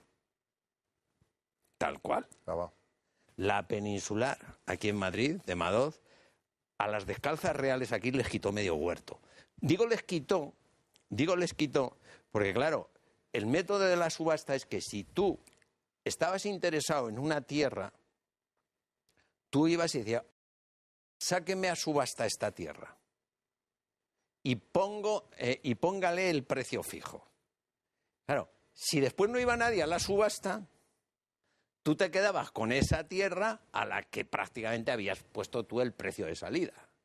Bueno, la mayoría de los terrenos que compra la Peninsular de Pascual Madoz para asegurar las imposiciones son terrenos desamortizados en los que no ha habido ninguna puja, donde los compañeros de partido le han sacado las tierras y se ha forrado. O sea, eso es lo que don Marcelino... Latrocinio es una palabra muy es una palabra que describe pálidamente. O sea, esto de la desamortización como una expropiación de Rumasa, pero a lo bestia. Pero vamos, para enriquecerse los amiguetes de los que mandaban. Oye, ¿no? las pobres descalzas reales a las que no les ha tocado en este país nadie un pelo. Llega el señor Madot y le... Hombre, claro, es que es un huerto bien situado. O sea, medio huerto de las descalzas fue desamortizado. Fue desamortizado. Donde la casa de capellanes. Exacto. Y ahí Madot te hace unas viviendas que las vende, especula con el ladrillo. O sea que... Pero bueno, yo tengo en el libro detallado todos los solares, Cantabria, Es que no se hicieron subdivisiones de la tierra. Vale. Y por eso, en buena medida, el latifundio español tiene su origen en el siglo XIX. Es decir, Claro. este es el asunto. Es decir, ¿quién puede ir a las subastas? Gente con posibles. Los grandes terratenientes. Los grandes terratenientes. La gran división Este es un económica. tema no suficientemente estudiado. Sí estudiado, lo que pasa es que claro, es un tema sobre el que existe un gran silencio, ¿no? Y es como el campesino que vivía efectivamente bajo un régimen económico instaurado por la Iglesia, era un campesino infinitamente menos miserable que el que surge luego en el orden liberal, ¿no? Ya. Juan Manuel, Precisamente con las desamortizaciones, ¿no? y si Pero me ocurrió permites, también en todos los demás países con el liberalismo. El proletariado es un fenómeno decimonónico Juan Manuel, también. y hay otro desastre, porque al fin y al cabo pues siempre hay historiadores malvados que se van al archivo de protocolos y fichan las tierras de las descalzas reales el origen, pero claro, nadie podrá contabilizar el desastre cultural que ha supuesto la desamortización. Desaparición de imágenes, desaparición de patrimonio cultural, etcétera, bibliográfico. Una parte de ese patrimonio bibliográfico pasó a la Biblioteca Nacional y otras bibliotecas, pero otro se quemó, Y se de todo perdió, se tipo. vendió. Y- Conventos que se abandonaron y se vinieron abajo. Y de vamos. todo tipo, y hasta ecológico. Pues sí, probablemente, sí, sí. Muy sencillo, es que tú compras las tierras y podías pagar en 14 años los plazos. Entonces tú te compras un monte y ¿qué haces? Lo talas, te llevas la madera y el segundo plazo... Hacer caja. Hacer caja con la Hacer madera. caja, exactamente, y el segundo plazo tú ya no lo pagas. O sea, el desastre cultural en obras de arte. Bueno, claro, la gente, pues imagínate lo que le podía interesar, lo que le interesaba era apretar a los aparceros para que cada mes le pagaran no sé qué, los códices, las obras de arte, una vez que echaron a los monjes de esos sitios. Las sillerías, pues claro, eso no vale nada. Todo. Pues eso para la lumbre. Y eso no es el... No, y de ahí surge un tráfico de obras de arte, Claro. o a partir de ahí, que además va a durar... se Que va a va durar alargar, hasta la República. sí, hasta la Segunda República, en donde hay un tráfico de obras de arte procedentes de la desamortización. Pero perdona, sigue. No, pero si ya he dicho yo... No, y luego, claro, hay muchos monasterios, entonces, es decir, los monjes, los frailes, cuando les son arrebatadas esas tierras, ya no pueden vivir, no tienen medios de subsistencia, tienen que abandonar el monasterio, y en tierras de Castilla hay varios monasterios en ruinas, de Todo los que es quedan... curioso, eso produce también... Hubo un momento que en España había 25.000 exclaustrados. Que se dice Ahora lo que pronto, se produce es una hombres cuestión... viejecitos que estos pájaros les han echado de los No, les han conventos. dejado en la calle. Pero No, lo que... les han echado. o sea, No, les han hecho y sin se han quedado familia, en la calle. ¿eh? Pero lo curioso es que entonces surgen una serie de iniciativas pedagógicas por parte Sí. de la Iglesia que se construyen a partir de la segunda mitad del siglo XIX y el siglo XX entero y en lo que va de XXI, toda esa misión didáctica de la Iglesia, que es muy interesante también, quizás sea otro de los efectos rebote de la... Esa es una iniciativa de Pío IX, ¿eh? Pío IX, ya claro. Pío IX, por supuesto que es un papa al que hay que... A ese sí que le han echado. Es un papa grandioso. Por Hombre, eso le tienen tanto pero, odio. hombre, es que mira... Los enemigos de la fe. Pero mira, Juan Manuel, en Ese 1840... sí que era bueno, En Pío mil- no. En Concilio Vaticano 1846, Pío IX, en 1846, 2 años antes de que se publique el Manifiesto Comunista, dice, ojo con el comunismo, que es una cosa mala y perversa. Y claro, condena también el liberalismo. Y claro, fíjate el siglo XX, dominado por la intelectualidad marxista, pues no le podían ni ver. Y es uno de los grandes personajes históricos. Pues Pío IX da instrucción incluso a algunas órdenes religiosas femeninas, como son las concepcionistas franciscanas, para que pongan colegios para las niñas pobres. Y las concepcionistas franciscanas en España ponen colegios para niñas pobres. Siguiendo, vamos, yo, una que tengo documentado, siguiendo esa instrucción de Pío IX que coincide con esa fecha que tú dices, porque Pío IX es Papa desde el año 40 y... Hasta el 70, por ahí. Son Después de 33 San Pedro, años. si no me equivoco, el papado más largo Hasta el de la historia. 79. Sí. Sí, Pero es curiosa la paradoja. Se diluyen los estados pontificios Exacto. con su... Es curiosa la paradoja que el Estado liberal necesita apropiarse de los bienes de la Iglesia en España para intentar conformarse, para intentar sobrevivir, para ganar la guerra carlista, también para forrarse los bolsillos los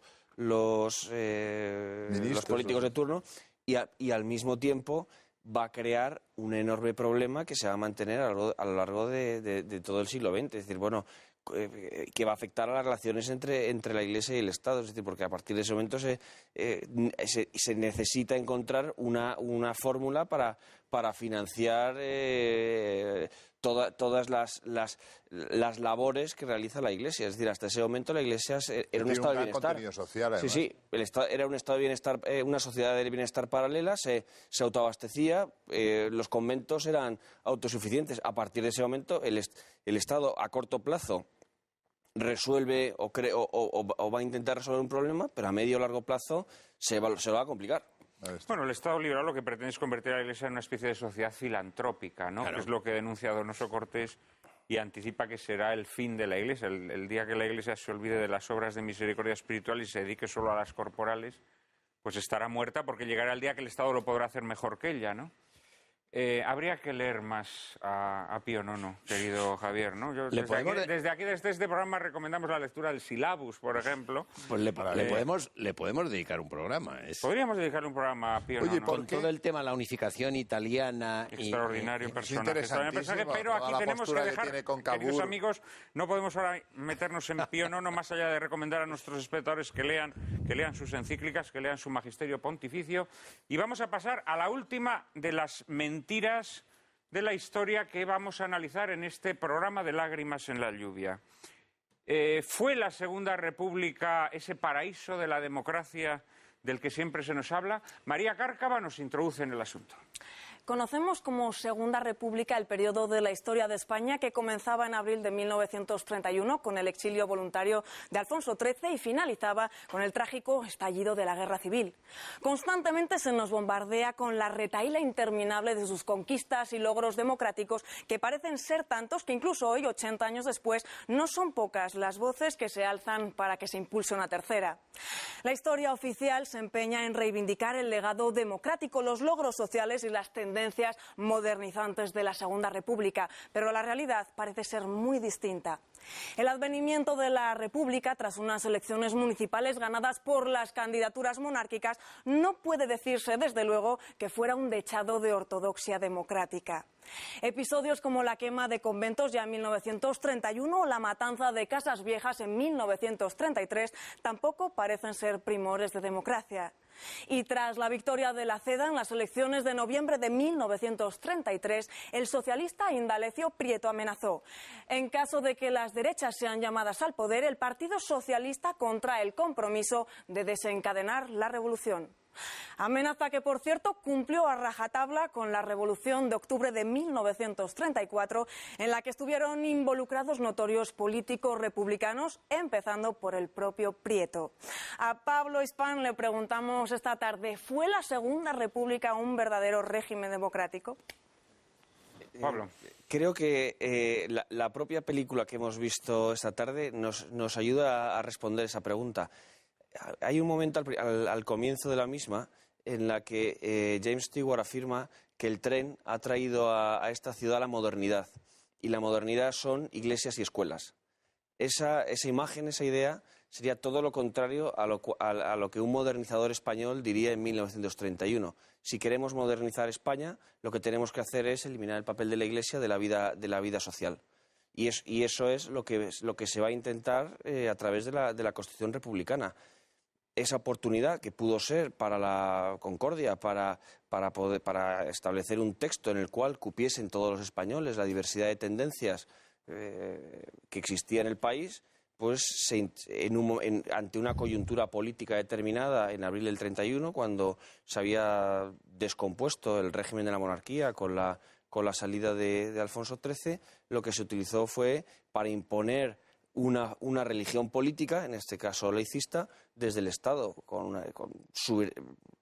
yendo en contra de los derechos y libertades fundamentales de propios españoles, como podían ser, por ejemplo, los jesuitas, a los cuales les fue disuelta su orden, o las propias órdenes religiosas a las cuales se les prohibió la enseñanza. Es decir, eso va en contra de los derechos y libertades de esas personas, de esos franciscanos o de esos marianistas, ¿no? Entonces, ese error del comienzo y el propio Azaña así lo reconoce luego en varios discursos, va a determinar mucho el futuro de la República. Pero también esa imagen distorsionada, yo creo que también, digamos, el otro bando también lo utiliza. Es decir, aquí se ha utilizado una imagen de la República de víctimas.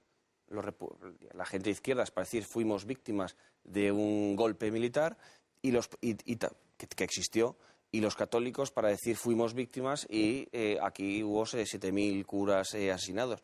Bueno, también esa victimización ayuda a ocultar otras realidades, es decir, la intransigencia política que existió en todos los bandos, la división profunda del Partido Socialista, pero también en la propia Iglesia Católica, es decir, los obispos contra el nuncio, las peleas entre obispos, el de Tarragona con el de Toledo. Hay un libro que se ha publicado recientemente que se llama Verdades como puños, donde a través de diversos ensayos se ve cómo la profunda intransigencia que existía dentro de todos los ámbitos de la vida política española, en el Partido Comunista, el Partido Socialista o en la CEDA. Es decir, Gil Robles estaba peleado con Ángel Herrera Oria. Es decir, fue una de las etapas más lamentables de la historia española, que yo creo que la guerra civil lo que ha hecho ha sido distorsionar todo lo de negativo que ya de por sí tuvo esos 5 años de intensa vida, que en lugar de llevar a una modernización real, es decir, a una oportunidad en la cual pues todas las tendencias pudieran desarrollarse en un ámbito de libertad, pues intentó imponer de un modo sectario una visión única y casi totalitaria a través de la legislación. Lo que pasa es que esa situación que efectivamente que marca la República, esa permanente crispación y esas palabras como puños, ¿no? Sí. Claro, obedecen al principio de acción-reacción, es decir, lo que es evidente es que hay una serie de políticos republicanos que son los que toman el poder en el año 31, que tienen un proyecto para España. Un proyecto que nada tiene que ver con las aspiraciones ni deseos del pueblo español, ¿no? Ese proyecto lo aplican a rajatabla desde el primer momento. Tú has mencionado la expulsión de los jesuitas, has mencionado cómo a la Iglesia se le impide enseñar. E inmediatamente, claro, la política española se convierte en un hervidero. Pero es una reacción a una actitud, repito, una serie de políticos que además, bueno, digamos que acceden al poder con esa pretensión. O sea, un político como Azaña, por ejemplo, a mí Azaña, que me parece un personaje patético en el sentido... funesto también. Lo han querido reivindicar en el sentido etimológico de la palabra. Me parece siempre una persona funesta. Es un personaje funesto y claro, luego se arrepiente. Es el mito. Luego se pone buenecito cuando en la velada de Benicarló y en sus últimas obras se pone buenecito. Oiga usted, pero usted fue un hombre que lo que quiso fue destruir al pueblo español, destruir, bueno, los fundamentos o los cimientos de la sociedad española, y con un odio a la Iglesia, un odio, un fidei monstruoso. No ha sido Niceto. No ha sido Niceto. No ha sido Niceto. Fue una en todo caso, se le puede acusar de... Bueno, Aniceto, el Botas también tuvo un papel funesto. Sí, pero bueno, no tenía este odio, digamos... Sí, pero él era un hombre que superaron los acontecimientos, pero era un hombre que creía en la República. Y era muy vanidoso. Un ideario republicano. Creía en sí mismo como el hombre capaz de modificar la estructura de España y muy dispuesto a dar alternativa a quien fuera, con tal de deshacer a los oponentes de la idea republicana. Se la jugó de una manera. Luego se la jugó de mala manera. Y Niceto Alcalá Zamora se la jugó también a Gil Robles. Se la jugó también a Gil Robles, claro. Prefirió disolver el gobierno en el 36 antes que dejarle... Pero en cualquier caso, casi a ver, toda... Luis Alberto y luego Javier. Esa época, para mí, es una época ya marcada por el hierro del horror, en el sentido de que en el 29 ha estallado la crisis en Wall Street, el mundo está absolutamente en una crisis tan profunda como la de ahora, si no mayor, que solo se solventaría con la Segunda Guerra Mundial, y entonces realmente el que en ese momento se instaurara una república en España era un delirio, porque es que estaba condenada ya a priori al fracaso,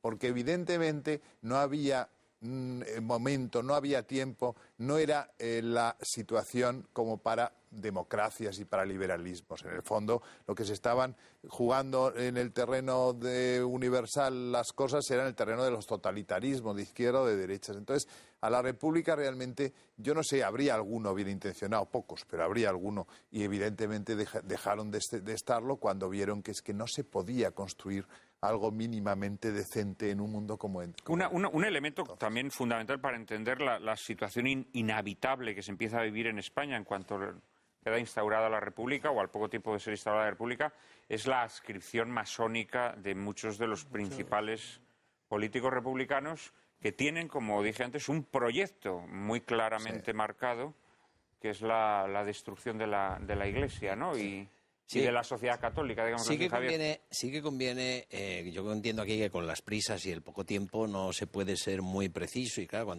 cuando Pablo habla de que había, pues hombre, que todos estaban un poquito enfadados unos con otros, y dice, bueno, vamos a ver, conviene precisar.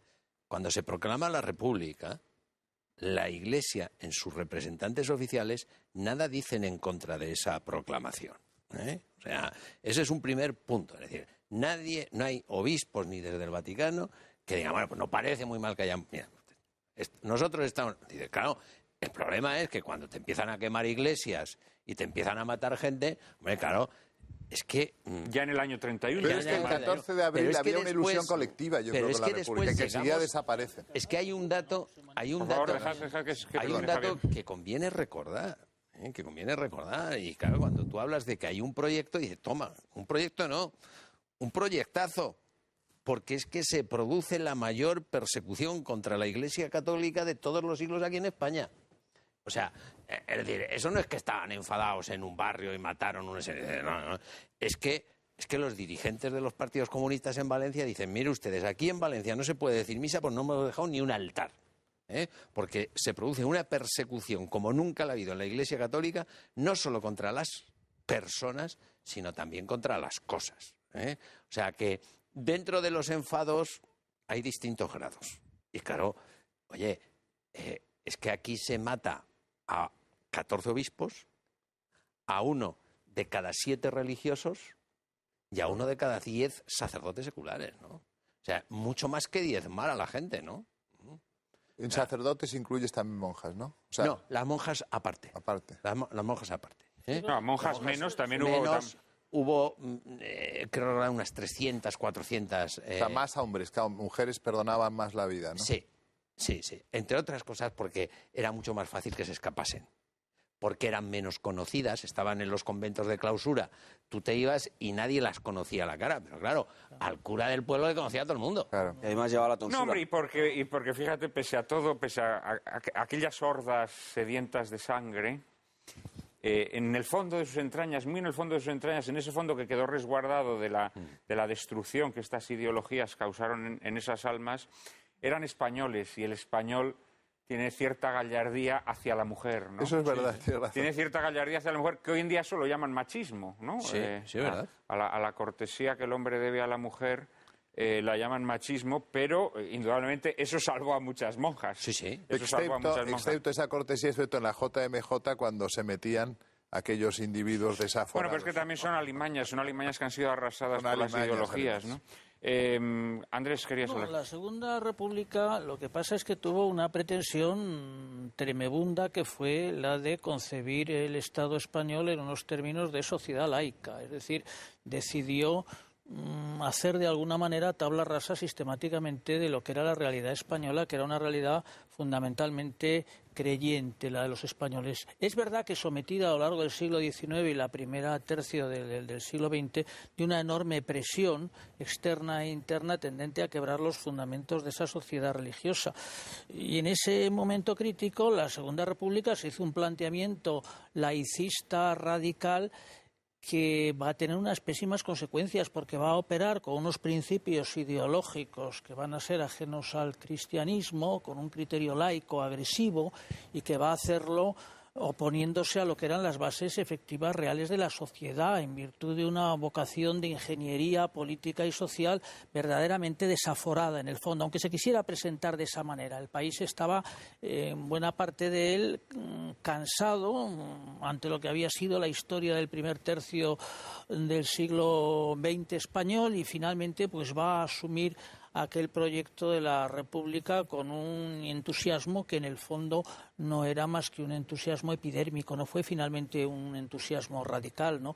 Y eso va a dar lugar a una polémica tremenda en la que se pretendió en el fondo la descristianización de España y va finalmente a provocar unas reacciones que terminaron siendo pues muy intensas y dieron paso a una situación límite en la que los dos contendientes tenían planteamientos sencillamente muy distintos. Es verdad que había posiciones que pretendían ser superadoras, intermedias, como era la CEDA, etcétera, que pretendieron asumir el hecho republicano, pero el republicanismo estaba cuajada de una voluntad laicista, ¿no? Que era el espíritu de hazaña, que era el espíritu de las izquierdas.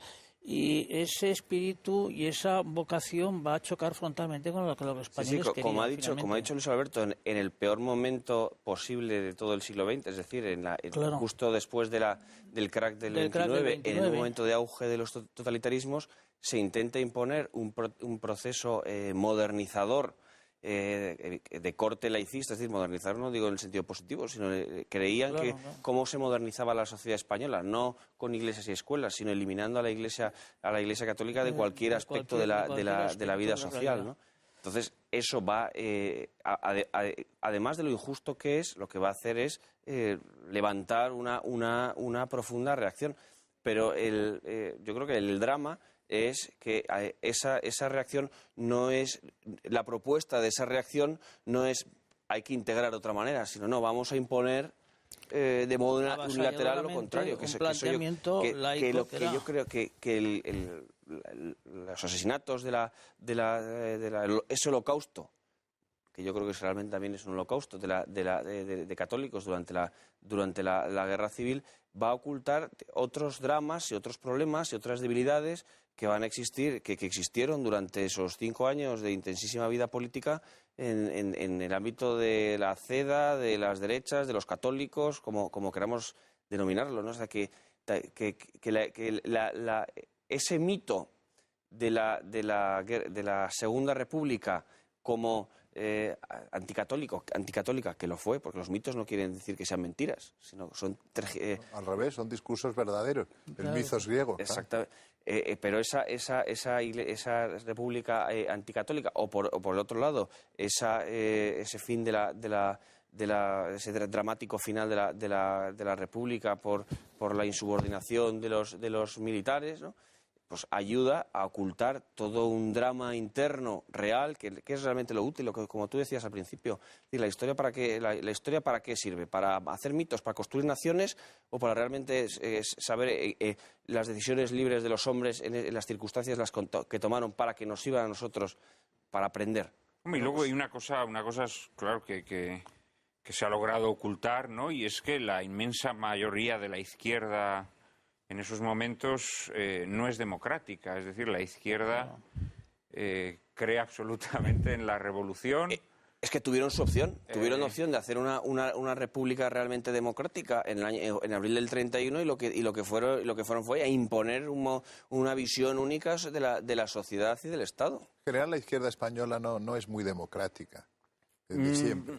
Lo que está claro es que la de la Segunda República, que hoy se nos presenta como modelo de izquierda democrática, no lo era. Porque el golpe de Estado fue precisamente anterior, en el 34, lo da Largo Caballero.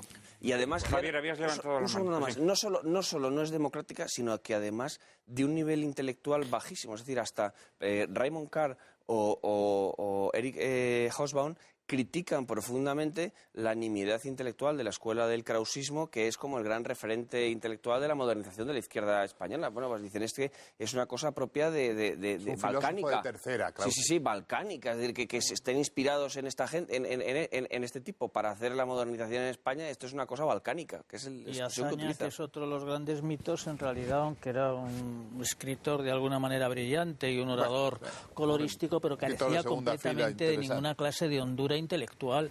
Unamuno dijo una frase terrorífica de Azaña, dijo: temedle, es un escritor sin lectores. ¿Eh? El odio, el resentimiento del escritor sin lectores es el resentimiento más brutal que hay. Javier, acabamos contigo. Nos ha convocado aquí una película que hablaba de la verdad y la leyenda en la historia. Tú hablabas de un proyecto y efectivamente el proyecto es eliminar a la Iglesia de España. Ese es el proyecto. Y por lo tanto, la primera enseñanza de la historia es saber que las cosas son lo que son. Congreso de los Diputados, 2 años después de que en una noche se maten en España 80 frailes, el 18 de julio de 1835. Bueno, dos años después dice lo siguiente un diputado: un gobierno previsor debió haber conocido que la permanencia de los frailes en los conventos era un anacronismo, una cosa incompatible con las luces del siglo. Y desgraciadamente no lo conoció. Y esto obligó en cierta manera al pueblo a hacer por sí la reforma. Si es que lo cantan ellos. Es que, este probablemente estaba entre las turbas que asesinaron a los 80 frailes. Seguro. Tenemos que dejarlo aquí, desgraciadamente. Espero que este pequeño repaso a algunas de las mentiras más arraigadas en nuestras conciencias de la historia les haya sido provechoso. Para mí ha sido, como siempre, un inmenso honor contar con vuestras valiosas aportaciones. Muchísimas gracias de corazón. Y en un minuto, María Cárcava y yo mismo les anticiparemos el asunto de nuestro próximo programa.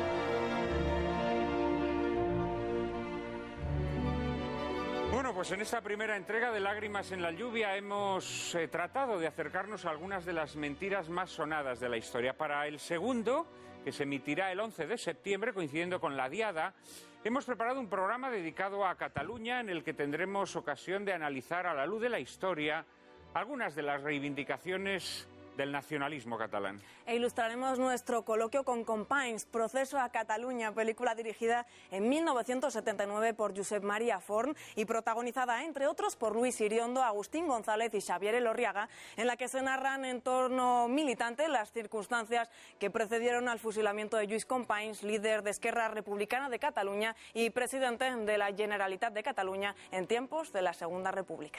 No se la pierdan, ya saben que a partir de ahora no podrán llorar lamentando que la televisión es un desierto de la inteligencia y el buen gusto. Ahora ya pueden refrescarse en el oasis que les brinda Lágrimas en la lluvia. Todos los domingos a las 4 de la tarde, aquí, en Intereconomía Televisión.